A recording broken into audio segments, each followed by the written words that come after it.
बोलो जंबेश्वर भगवान की। आज इस जंबेश्वर भगवान के मेले में हमारे मध्य उपस्थित हमारे भारत सरकार में भारत के महामहिम आदरणीय श्री जगदीप जी धनखड़ साहब और उनकी धर्मपत्नी जी डॉक्टर सुदेश जी धनखड़ साहब और हमारे मध्य उपस्थित हमारे जल शक्ति मंत्री और मेरे बड़े भाई आदरणीय गजेंद्र सिंह जी शेखावत साहब और मंच पर विराजमान हमारे संत शिरोमणि पीठाधीश्वर आदरणीय रामानंद जी महाराज,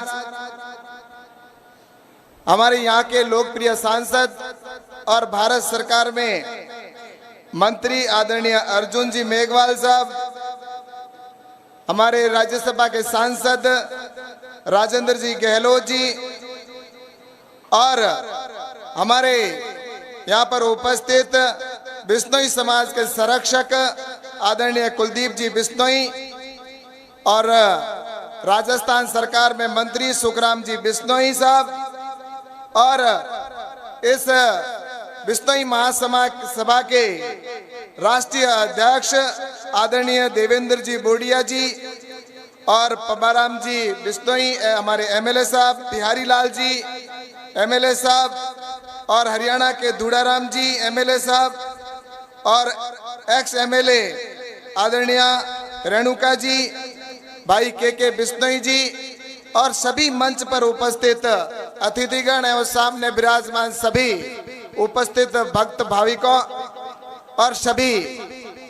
प्रबुद्ध जन, सभी यहाँ पर उपस्थित पंच प्रमुख, सभी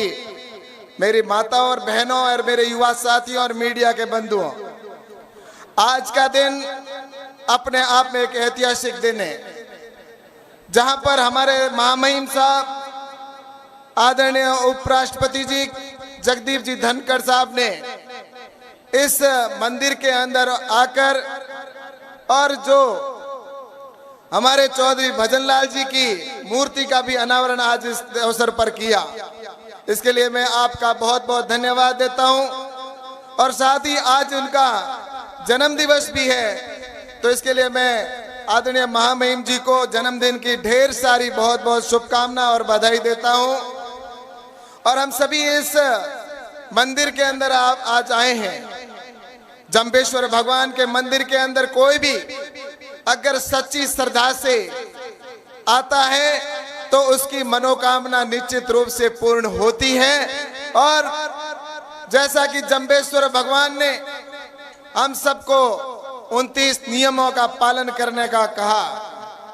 और बिश्नोई समाज ने उन 29 नियमों का पालन किया और उन्होंने जो ज्ञान दिया और जो संदेश दिया उसी का मैं बहुत आज कहना चाहता हूं कि परिणाम है कि जिस तरह से अध्यक्ष जी ने कहा कि हमारा समाज अनुशासित है, ये आज मैं यहाँ पर देख रहा हूं कि बिश्नोई समाज की इतनी बड़ी सभा और विशाल इस मेले के अंदर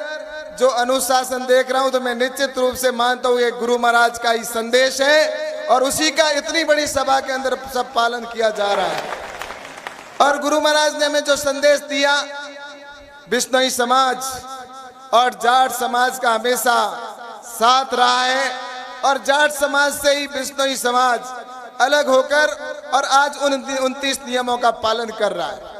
मेरे दो संबंध हैं, एक तरह से मैं जाट समाज से भी आता हूं, तो दूसरी तरफ से अगर देखा जाए तो जंबेश्वर भगवान जी के गुरु भाई आदरणीय हमारे जो पूज्य जसनाथ जी महाराज हैं, तो जसनाथ जी महाराज का भी मैं अनुयायी हूं और जसनाथ जी महाराज के साथ, क्योंकि जंबेश्वर भगवान और जसनाथ जी महाराज गुरु भाई थे, उन्होंने भी जसनाथ जी महाराज ने भी हमारे को 36 नियमों का पालन करने के लिए कहा और जो उन 36 नियमों का पालन करता है या 29 नियमों का जो नियमों का पालन करता है वो इस भवसागर से निश्चित रूप से पार हो जाता है। और मेरा एक संबंध और है इस बीकानेर से भी, क्योंकि मैं बीकानेर से, मेरा भी मूल गांव बीकानेर ही आता है। मेरा भी मूड सर है, जहाँ से मेरे दादाजी परदादाजी और वो यहाँ से प्रस्थान करके और वहाँ पर बाड़मेर गए थे, इसलिए हमारा बहुत संबंध है। और मैं आपसे कहना चाहता हूँ कि बिश्नोई समाज ने उन गुरुजी के नियमों का पालन करते हुए 29 नियमों के अंदर जो आज उनके बलिदान को और उस इतिहास को हम निश्चित रूप से याद करते हैं। आपने देखा होगा कि जिस तरह से 363 उन शहीदों ने इस पर्यावरण की रक्षा करने के लिए अपने प्राणों की आहुति दे दी, इससे बड़ा इतिहास हमारा गर्व के लिए क्या हो सकता है। और आज पर्यावरण की बात करें तो आज पर्यावरण की रक्षा करने के लिए पूरा विश्व चिंतित है। और जम्बेश्वर भगवान ने जो हमें उपदेश दिया और उस समाज के अंदर उन अनुयायियों ने जिस तरह से अपने प्राणों की आहुति दी और इस पर्यावरण के अंदर जीव रक्षा करने के लिए हर समय मैं देखता हूं कि बिश्नोई समाज के लोग हमेशा अग्रणी रहते हैं। आज हमारे समाज के अंदर देखते हैं तो मुझे कुछ 2-3 चीजें ये जरूर कहनी है कि समाज को जब आगे बढ़ना होता है